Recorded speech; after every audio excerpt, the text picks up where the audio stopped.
bersyukur hari yang Tuhan sediakan bagi kami.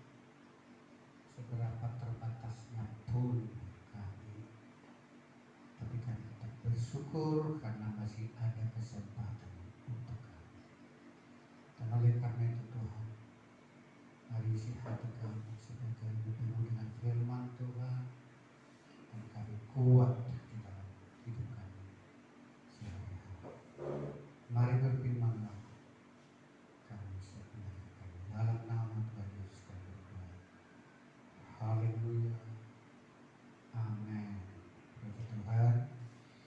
Salam Bapak Ibu, saudara yang dikasih Tuhan. Shalom. Kita kembali melakukan ibadah kita, ibadah Zoom, dan kita doakan supaya ibadah ini tidak berlama-lama kita dalam kondisi seperti ini, supaya kita harap bahwa untuk waktu yang akan datang kita dapat beribadah dengan offline, sehingga kita dapat berinteraksi secara langsung di antara kita. Baik, mari kita mendengarkan firman Tuhan, belajar firman Tuhan, merenungkan firman Tuhan, dan belajar untuk menghidupinya dalam kehidupan kita sehari-hari. Dan saya mengajak kita untuk membuka kitab kita, terambil dari Roma pasalnya yang ke-8, ayatnya yang ke-5. Roma pasal 8 ayatnya yang ke-5. Saya baca, kemudian kita masing-masing membaca di tempat kita. Sebab mereka yang hidup menurut daging memikirkan hal-hal yang dari daging. Mereka yang hidup menurut roh memikirkan hal-hal yang dari roh. Saudara-saudaraku yang dikasihi Tuhan, kita harus tahu persis bahwa secara kehidupan nyata sehari-hari kita tidak jauh berbeda dengan sesama kita yang lain. Namun kalau kita tidak tahu bahwa sesungguhnya kita berbeda itu, sebenarnya bisa dikatakan sia-sialah kehidupan kita. Apa bedanya? Maka firman Tuhan juga berkata, kalau kau melakukan perbuatan baik kepada orang yang berbuat baik kepada kamu, ya apa bedanya kau dunia dengan dunia ini, gitu ya. Jadi harus kita sadari bahwa sesungguhnya kita orang-orang percaya adalah komunitas yang sangat berbeda, ya. Ini harus melekat pada kita bahwa kita sangat berbeda. Jadi kesadaran ini harus terus menerus bagi kita. Jadi perbedaan kita bukanlah aktivitas sehari-hari, bukan, ya. Bukanlah kegiatan ibadah kita, bukan. Misalnya kita di hari Minggu seperti sekarang ini kita datang ke gereja beribadah, bukan. Dan bukanlah saat-saat tertentu kita melakukan doa.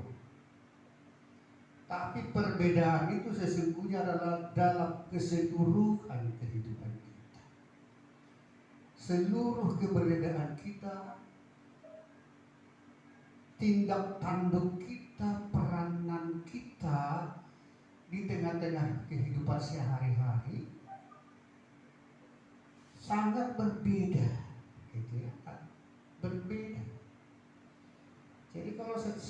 seperti pandangan sepintas, sesungguhnya tidak ada perbedaan itu. Namun jauh lebih dalam lagi bahwa kita tidak sama. Ya. Jadi saya harus berulang-ulang mengatakan bahwa kita tidak sama. Jadi itu yang disampaikan oleh Rasul Paulus ini ya.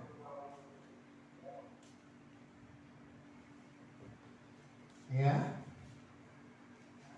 Sebab mereka yang hidup menurut daging memikirkan hal-hal yang dari daging. Mereka yang hidup menurut roh memikirkan hal-hal yang dari roh. Jadi di sini sangat tegas dikatakan antara daging dan roh. Dan saya percaya kalau orang dunia tentu tidak paham hal ini, tidak akan tahu tentang hal ini, yaitu daging dan roh. Dan bersyukurlah kita karena Tuhan memakai Rasul Paulus sebagai rasulnya untuk menyampaikan hal ini secara mendetail, secara mendalam. Dan kita orang yang percaya tentu belajar dari apa yang dikatakan oleh Rasul Paulus ini. Jadi Rasul Paulus membagi bahwa ada kalanya manusia itu hidup menurut daging dan ada saatnya manusia itu menurut roh. Nah, sekarang bagaimana sesungguhnya hal ini? Bagaimana kita tahu bahwa orang ini hidup menurut roh atau hidup menurut daging? Bapak Ibu saudara-saudaraku yang dikasihi Tuhan, sebagaimana saya katakan di awal tadi, bahwa kalau kita tidak paham, tidak sadar perbedaan kita sebagai orang-orang percaya dengan orang-orang dunia ini, maka alangkah ruginya, ya, alangkah mirisnya. Jadi hal inilah yang harus terus menerus diwartakan, diberitakan, dikhotbahkan, bahwa melalui firman Tuhan ini kita tahu bahwa kita berbeda dengan dunia ini. Sebagaimana Rasul Paulus ini mengatakan bahwa orang yang hidup menurut daging akan hidup di dalam kedagingan. Ya, saya sudah berulang kali mengatakan bahwa perbuatan kita tidak menentukan siapa kita. Aktivitas kita, perilaku sehari-hari, apapun yang kita kerjakan, apapun yang kita lakukan, tidak akan membentuk siapa kita. Jadi perbedaan kita dengan orang dunia ini itu terletak dalam sisi siapa kita dan siapa mereka. Bukan dari sudut apa yang kita kerjakan, apa yang kita lakukan, dan apa yang dikerjakan dan apa yang dilakukan oleh mereka, bukan. Tapi menjadi pokok di sini adalah siapa kita dan siapa mereka. Siapa kita dan siapa mereka itu tidak ditentukan apa yang mereka kerjakan, apa yang mereka lakukan, atau apa yang kita kerjakan dan apa yang kita lakukan. Melainkan siapa kita, siapa mereka akan mempengaruhi apa yang kita lakukan, apa yang kita kerjakan, dan apa yang mereka lakukan dan apa yang mereka kerjakan. Jadi jangan terbalik Bapak Ibu Saudara kasih Tuhan. Maka seperti yang saya katakan, kita orang-orang percaya harus tahu hal ini. Harus sadar dalam hati. Sehingga nyata perbedaan antara kita orang percaya dengan orang-orang dunia ini. Bahkan dalam kehidupan sehari-hari. Jadi tadi dalam firman Tuhan kalau dikatakan orang menurut daging dan orang hidup menurut roh.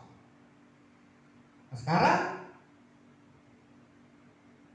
bagaimana orang bisa hidup menurut roh dan bagaimana orang lain hidup menurut daging?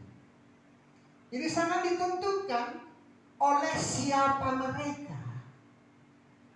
Dan siapa mereka, inilah yang mempengaruhi apa yang mereka lakukan. Begitu ya. Jadi tadi kalau saya katakan, apa yang kita lakukan, apa yang kita kerjakan, tidak menentukan siapa kita. Jadi orang-orang Kristen, saudara dikasih Tuhan, orang-orang percaya, tidaklah karena apa yang saudara lakukan dan apa yang saudara kerjakan, melainkan hanya karena satu nama yang menjadikan siapa kita. Kita dijadikan olehnya, sehingga kita menjadi orang yang telah dijadikan oleh Tuhan. Nah, seperti saya katakan bahwa kita menjadi, baru akan melakukan. Kita terlebih dahulu menjadi, barulah kemudian kita akan melakukan, mengisi hidup kita sesuai dengan siapa kita. Jadi siapa kita adalah karena dijadikan. Saudara-saudara menjadi orang percaya karena dijadikan. Saudara-saudara, kita semua menjadi orang-orang benar hanya karena dijadikan. Kita menjadi orang-orang kudus hanya karena dijadikan. Dan orang yang telah benar dan menjadi kudus hanya karena dia telah mengalami kehidupan yang baru, yaitu lahir baru. Dan hanya orang yang percaya kepada Yesus Kristus Tuhan dan Juru Selamat, itu adalah orang-orang yang telah lahir baru. Orang yang telah lahir baru adalah orang yang telah memiliki kehidupan yang baru. Itulah status saudara. Itulah status kita. Jadi berarti saudara-saudara dan kita semua orang-orang percaya adalah orang-orang yang ada di dalam roh. Jadi orang yang ada di dalam roh maka akan hidup menurut roh. Berarti artinya saudara yang dikasih Tuhan, orang yang hidup menurut roh berarti beraktivitas, berperilaku, bertindak seturut dengan roh.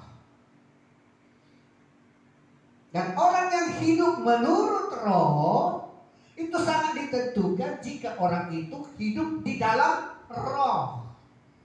Orang yang hidup di dalam roh adalah orang yang telah menerima hidup baru, yang lahir baru. Dan hanya orang yang telah menerima Yesus Kristus Tuhan dan diselamatkan, orang-orang inilah yang menjadi orang-orang yang ada di dalam roh. Berarti saudara kalau dikasih Tuhan, orang yang hidup menurut roh hanya orang-orang yang ada di dalam roh. Dan orang-orang yang ada di dalam daging maka akan hidup menurut daging. Saudara yang dikasih Tuhan, jangan salah kita mengartikan antara daging dalam hal ini, sehingga kita mengartikannya menjadi seperti hal-hal yang alami, yang natural, ya, aktivitas kehidupan sehari-hari, pekerjaan sehari-hari. Misalnya kita bepergian, ada anak-anak yang sekolah, jangan kita artikan bahwa orang-orang yang bersekolah itu adalah menurut daging, tidak. Tapi tentunya saudara berkasih Tuhan, kalau ada anak-anak sekolah yang melakukan aktivitasnya tidak sesuai dengan sebagaimana sebagai anak sekolah, sehingga dia hidup menurut dagingnya, maka apa yang dikerjakannya itu tidak akan menurut roh. Karena apa? Karena dia bisa melakukan segala sesuatu yang tidak dikehendaki Tuhan. Misalnya dia akan nyontek, misalkan dia akan mengerjakan yang tidak sesuai dengan aturan yang ditetapkan oleh sekolahnya. Dan demikian juga kita sebagai sehari-hari, orang yang hidup menurut daging bukanlah misalnya orang-orang yang beraktivitas sebagai petani, misalnya pergi ke sawah, dia menanam padi, dia mencangkul. Bukan itu yang dikatakan menurut daging. Tapi orang yang menurut daging itu adalah orang-orang yang tidak berlandaskan akan firman Tuhan. Dia akan menjadi orang yang pesimis. Jadi orang yang pesimis itu adalah orang yang menurut daging. Bahkan orang yang bermental miskin juga adalah orang yang menurut daging. Kenapa? Karena dia bersandarkan akan kemampuannya. Dia tidak menyadari bahwa ada Tuhan bersama dia, di mana Tuhan berkata melalui firman-Nya, jika Allah di pihak kita, siapakah lawan kita? Maka kalau kita sadari bahwa Allah ada bersama-sama dengan kita, sebagaimana Daud menyadari bahwa dia bersama-sama dengan Allah, Allah ada bersama-sama dengan dia, maka kesadaran dia akan keberadaannya di mana dia disertai oleh Allah, maka ketakutan itu tidak ada. Maka dikatakan di situ, beruang dan singa saya tangkap dan saya sobek mulutnya. Bahkan puncak daripada karirnya waktu itu yaitu mengalahkan Goliat. Jika dia bukan tentara, bukan terlatih secara fisik, pakai pedang, tombak, dia tidak terlatih. Tetapi karena kesadarannya bahwa Allah bersama dengan dia, dan dia menuduh Goliat, engkau datang membawa lembing menantang Allahku, maka hari ini kepalamu akan saya serahkan untuk dimakan burung-burung di udara. Dan jelas bahwa Daud tidak hidup menurut daging, karena dia tidak mengandalkan kekuatannya. Jadi tidak ada pesimis di sana, tidak ada mental gagal di sana, tidak ada mental kere, tidak ada mental miskin, melainkan dia percaya sepenuhnya. Sebagaimana firman Tuhan berkata, segala perkara dapat kutanggung di dalam Dia yang memberikan kekuatan kepadaku. Jadi segala persoalan, segala masalah, segala problema dapat kita tanggung, dapat kita atasi, dapat kita hadapi, karena Dia memberikan kekuatan. Orang-orang yang sedemikianlah orang-orang yang hidup menurut roh. Dan orang yang menurut roh tentu dia tidak mengandalkan daging.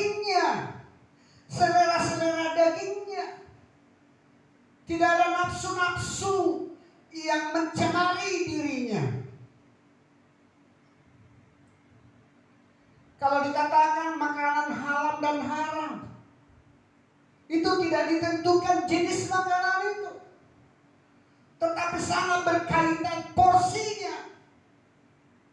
Nasi yang mungkin dikatakan orang halal, tetapi dia tidak akan menjadi kedagingan kalau dia memakannya berlebihan. Tapi bagi orang yang mengatakan haram, sejenis minuman haram hanya dioles di bibirnya saja haram. Dalam hal ini saya katakan kepada kita, bukan di situ letaknya, tetapi akan haram jika engkau meminumnya berlebihan sehingga engkau dimabukkan olehnya. Jadi pemahaman yang seperti ini, hidup menurut daging dan hidup menurut roh harus kita tahu. Jadi bukan secara alami, secara natural, sehingga pengertian ini dikatakan daging atau roh. Tetapi daging itu adalah yang diri kita tidak bisa diatur oleh kita sendiri. Apa yang kita lakukan, apa yang kita kerjakan, tidak ditentukan oleh siapa kita. Padahal siapa kita, itulah sesungguhnya yang akan menuntun kita untuk berperan dalam kehidupan kita sehari-hari. Jadi kalau ada orang yang ada di dalam roh tapi hidup menurut daging, maka orang tersebut adalah orang-orang yang malang. Statusnya sebagai orang yang hidup di dalam roh tidak akan hilang, tidak akan batal, tetapi sayang perilakunya menurut daging, akan menjadi sia-sia apa yang dikerjakannya, dan bahkan tidak menjadi teladan dan tidak menjadi contoh bagi orang lain, dan bahkan dia menjadi batu sandungan bagi orang lain. Tapi statusnya tidak ditentukan oleh yang apa yang dilakukannya.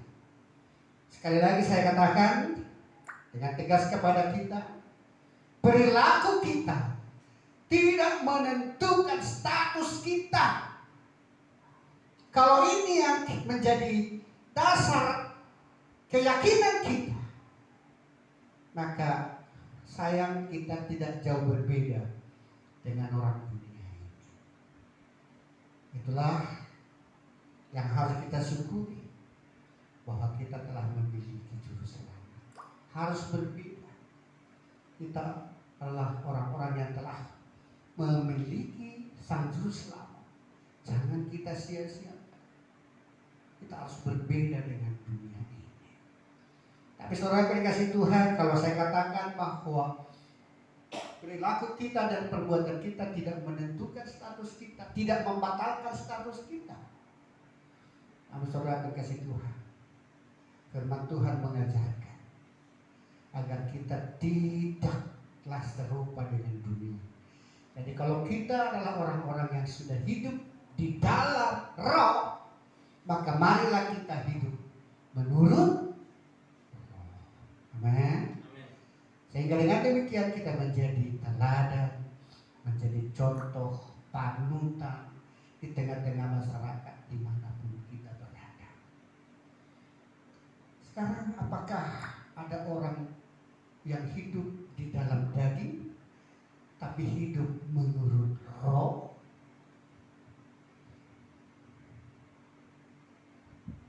Tentu bisa, tetapi tetap tidak akan mempengaruhi statusnya. Kenapa? Karena kita harus tahu betul lambang kekristenan kita itu adalah vertikal dan horizontal.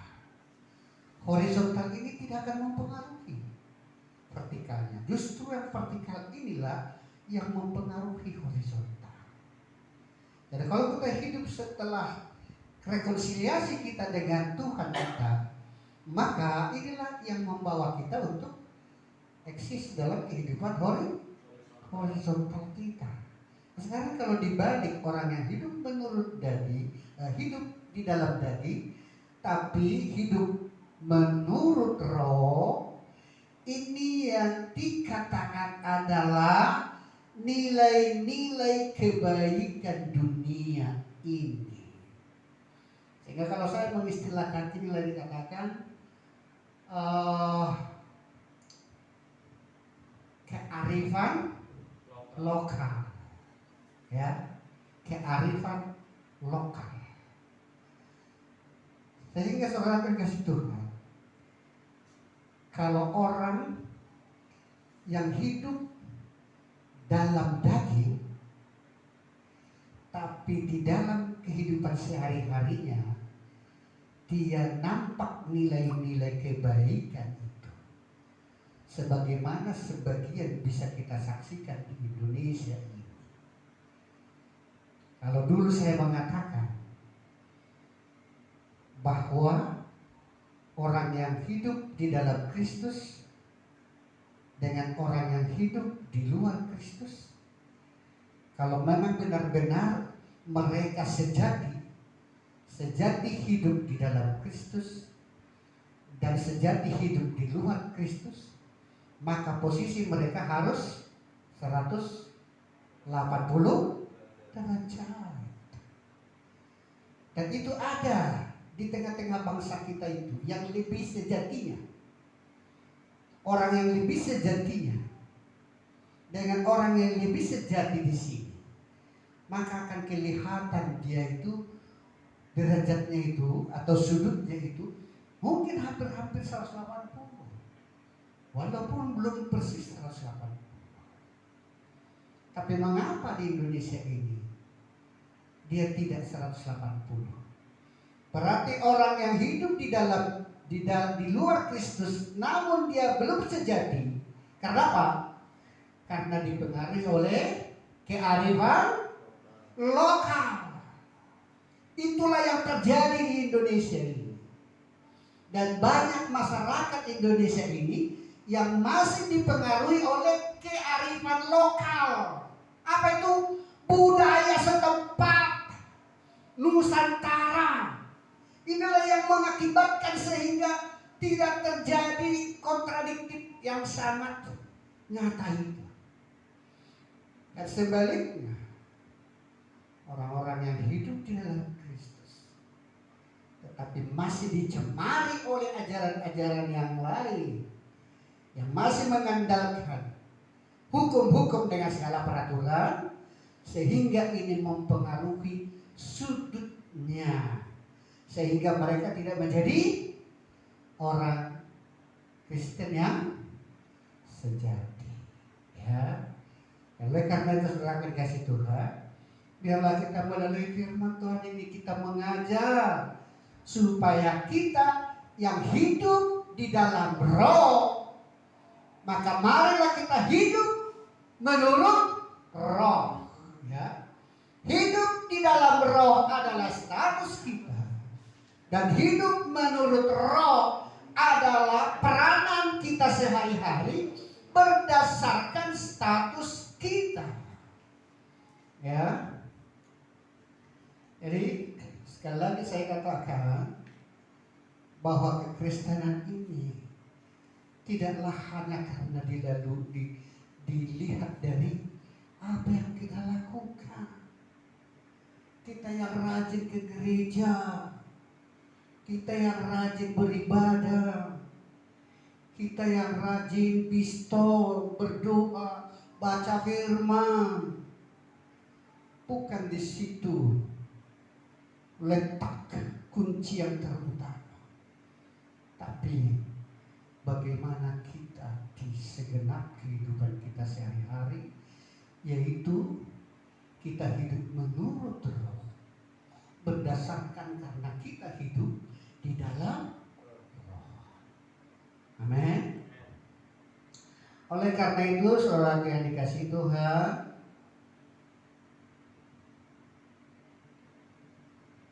bagaimana orang yang hidup di dalam roh dan dia akan hidup menurut roh, dan ada ditentukan oleh pemahamannya akan siapa kita. Jadi jangan kita lakukan kegiatan kita ini hanya sebatas kegiatan rutin, tapi harus kita tahu persis bahwa ada yang bersifat alami.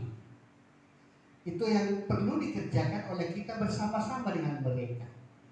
Hal-hal yang alami ini itu dikerjakan oleh orang-orang yang hidup di dalam roh, dan juga dikerjakan oleh orang-orang yang hidup di dalam daging. Hal-hal yang alami ini akan dikerjakan bersama-sama. Apa itu? Bekerja di kantor, bekerja di sawah, ada yang berdagang. Itu adalah alami, natural. Jadi orang-orang yang hidup di dalam roh melakukan ini, dan orang-orang yang hidup di dalam daging juga melakukan ini.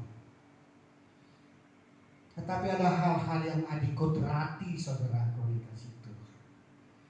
Dan kalau gereja tidak mempercayai hal-hal yang adikodrati, sangat disayangkan aktivitasmu sebagai orang-orang yang begereja.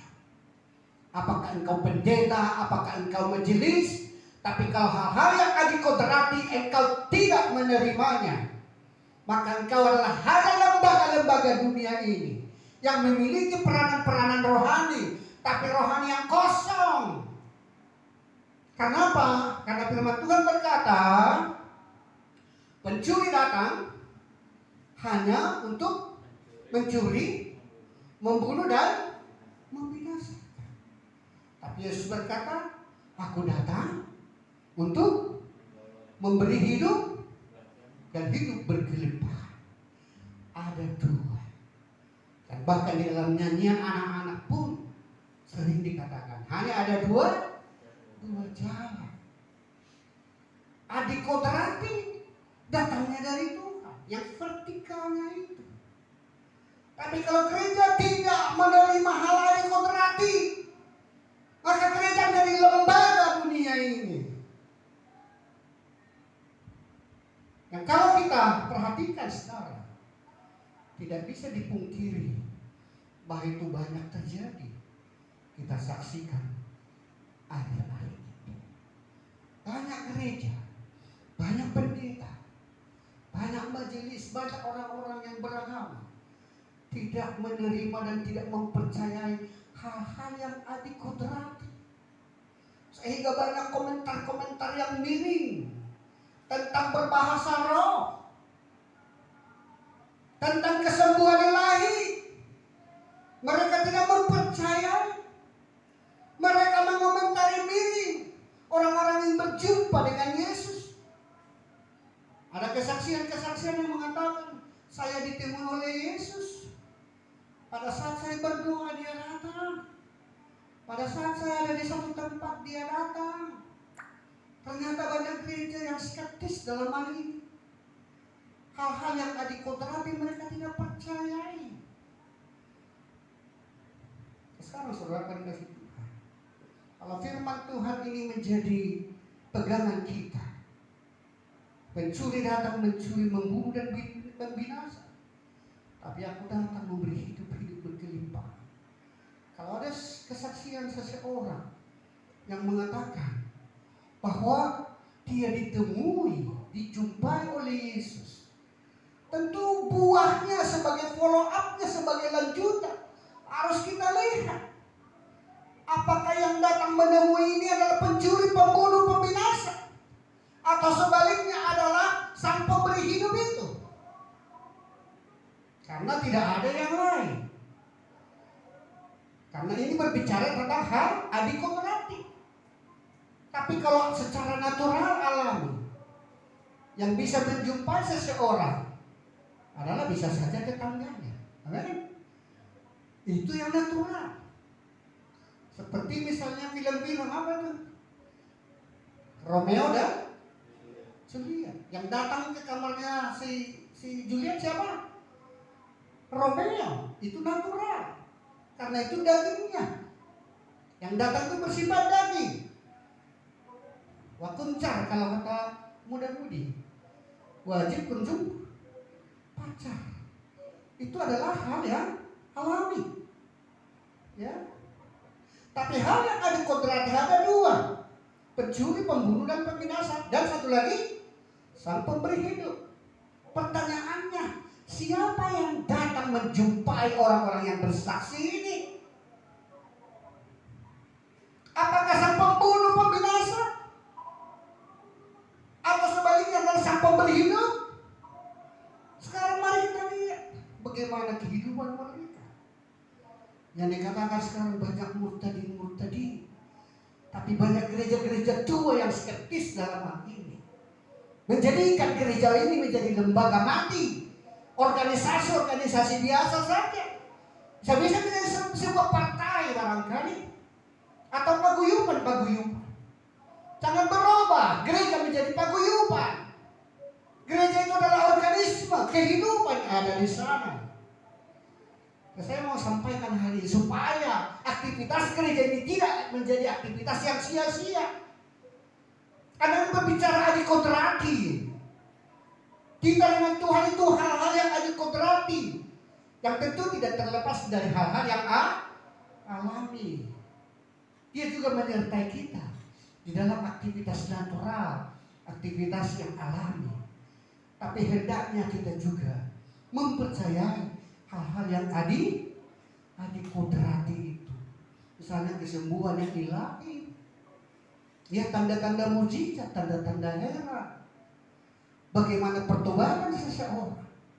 Kalau menurut logika, banyak di antara mereka yang tidak masuk akal untuk menerima Kristus Tuhan. Kalau secara duniawi itu adalah sebuah kerugian, tidak ada dasarnya. Mereka menerima Kristus Tuhan, tidak ada dasarnya. Akan tertindas, akan dikucilkan, bisa-bisa di PHK. Tapi karena Kristus yang datang. Kan Yesus berkata, bukan kamu yang memilih aku, tapi akulah yang memilih engkau. Jadi oleh karena itu saudara kasih Tuhan, melalui khotbah ini, pemberitaan ini, saya mau menyampaikan hal ini pada gereja-gereja, kepada pendeta-pendeta yang besar, yang jemaatnya banyak barangkali, pendeta-pendeta yang senior, yang berpendidikan tinggi. Biarlah renungan ini untuk membuat kita merenung kembali. Jadi kalau orang itu bersaksi bahwa mereka ditemui oleh Tuhan, maka janganlah engkau skeptis. Saya tertarik mendengar sebuah argumentasi yang disampaikan oleh Petobat baru ini, di mana lawan debatnya itu menuduh dia, bagaimana Tuhan bisa datang menemui kamu? Emangnya itu iblis? Lalu Petobat baru ini membuat kata-kata yang sangat bagus menurut saya, dan barangkali ini pun perlu disimak oleh para pendeta-pendeta hari. Dia berkata seperti ini: selama ini kalau saya bisa berkomunikasi dengan jin dan setan dan iblis, masa dengan Tuhan yang Maha Kuasa tidak bisa? Ini sebuah renungan perlu bagi para pendeta dan pada gereja.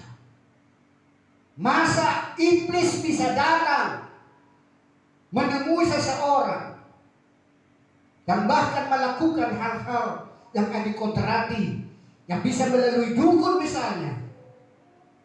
Tapi masa Allah yang Maha Kuasa tidak bisa dia berkomunikasi, menjumpai umat ciptaannya? Pertanyaan besar bagi gereja hari ini. Kalau engkau tidak mempercayai Yesus Kristus bisa datang menjumpai seseorang, di manalah kekuasaan Tuhan itu? Sementara iblis bisa datang. Nah, saya sangat tertarik dengan kata-kata yang diucapkan oleh Petobat baru ini.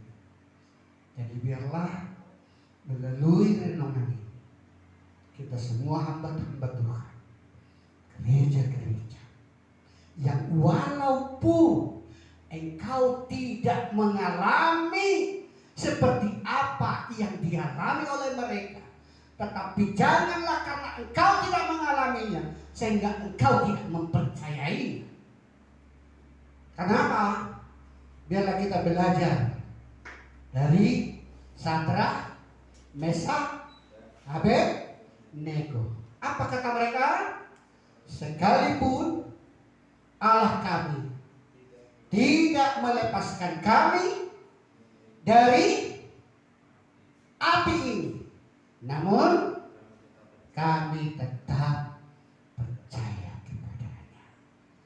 Jadi oleh karena itu, sekalipun kita tidak mengalami kesembuhan ilahi, sekalipun kita tidak mengalami perjumpaan secara visual, audiobel gitu misalnya, namun sebagaimana mereka tadi berkata, namun kami tetap percaya. Oleh karena itu saya mengajak kita semua untuk tidak skeptis, tidak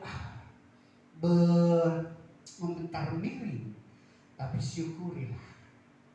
Puji Tuhan, Yesus yang maha kuasa, yang maha kasih itu, dia datang menjumpai orang-orang tertentu, sehingga mereka yang tidak masuk akal untuk menjadi pengikut-pengikut Kristen, secara akal pikiran kita tidak masuk akal. Tapi kalau Tuhan yang sudah datang, maka apapun tidak ada yang bisa menutupnya, tidak bisa menghambatnya, sehingga mereka menjadi anak-anak Tuhan yang militan dan bahkan antusias, dan bahkan sudah banyak menjangkau jiwa-jiwa yang baru, sehingga banyak orang yang bergelut dan banyak mulut mengaku Yesus Kristus Tuhan. Jadi saudara-saudara yang dikasihi Tuhan, kalau kita adalah orang-orang yang hidup di dalam Roh, maka inilah yang memimpin kita, dan kita terus belajar melihat peranan kita supaya apa? Supaya kehidupan kita sesuai dengan status kita yang hidup di dalam Roh, maka biarlah kita hidup menurut Roh. Amin.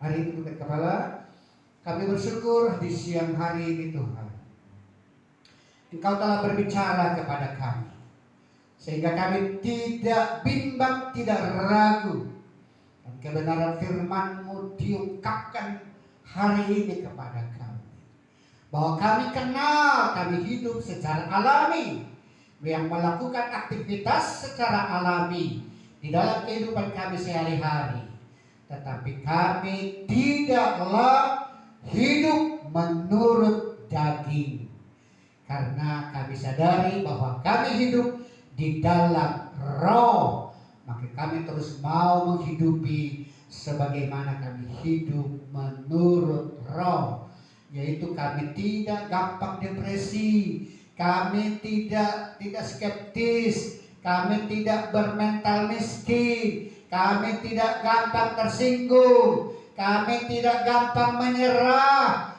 karena kami tahu bukan semata-mata kami yang melakukannya, tetapi kami tahu bahwa Kristuslah yang ada di dalam kami, sebagaimana Daud percaya bahwa dia disertai oleh Allah, sehingga segala perkara, segala persoalan bisa dia taklukkan.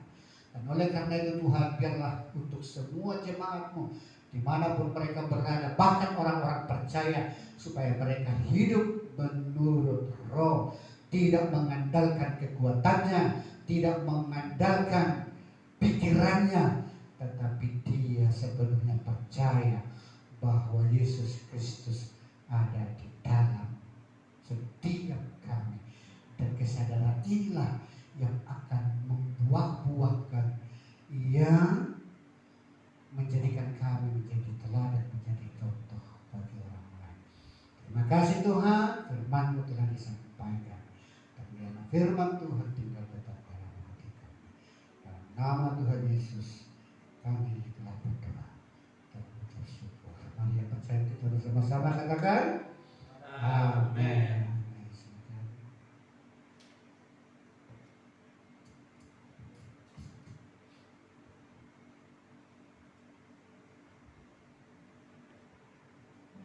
Salam Bapak Ibu, kita